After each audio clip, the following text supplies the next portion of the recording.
Once you start to play, you always want to play, and you always want to be, doing something with the ball. The first time I played it, I couldn't get enough, and I wanted to come back. It's just a fun game. Pickleball is the fastest growing sport in the nation.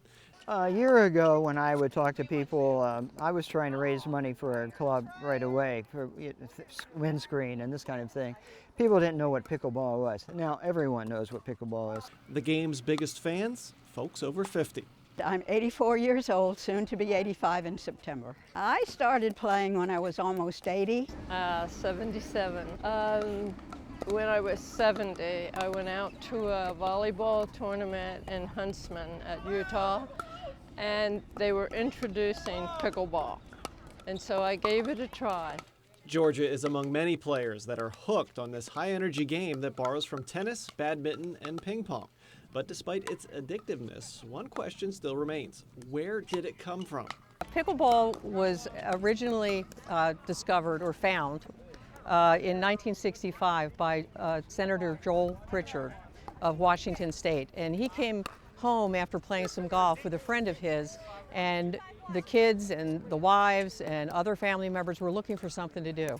So he went into the garage, pulled out what he thought was going to be like badminton, and he couldn't find enough brackets for that. But he did find ping pong paddles, and he found some wiffle balls. So it started out as just a fun, let's do something together as a family, and in the last 50 years, it's grown exponentially.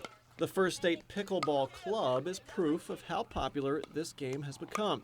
If the sun is shining, you'll find the courts at the Lewis Canal Park packed with players. We started just under 2 years ago, and the original force was somewhere in the neighborhood after 6 months of 60 people.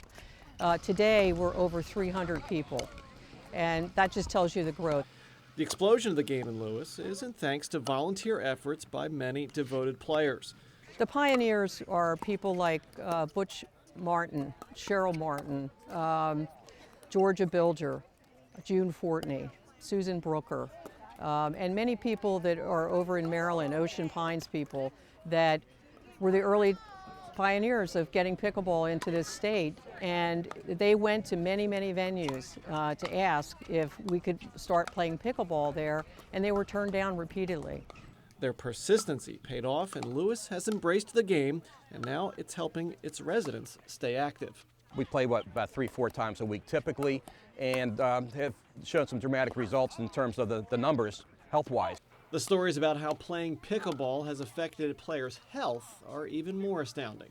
I was diabetes type 2, as a matter of fact, and I'm not taking the medication at all now. I had open heart surgery. I had a quadruple bypass. And when I went into the hospital, they said I had to be the healthiest person in the hospital, aside from the blocked arteries, because I was so physically active with pickleball. And because I was, the blood found other routes to go to the heart, so I didn't have a heart attack, fortunately. Yeah. And I had a quick recovery. The other bonus, the rapid footwork helps keep the pounds down. About a year and a half ago, I weighed 270 pounds. Now I'm down to 135.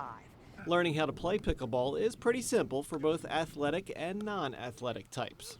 Well, the very first thing is I try to understand what sport they might have played. If they played baseball, I'll try to relate to that, and then through that, communicate to you what the difference is. 2 hours, I'll have you able to play the game. And in 3 hours, you'll be competing with other people.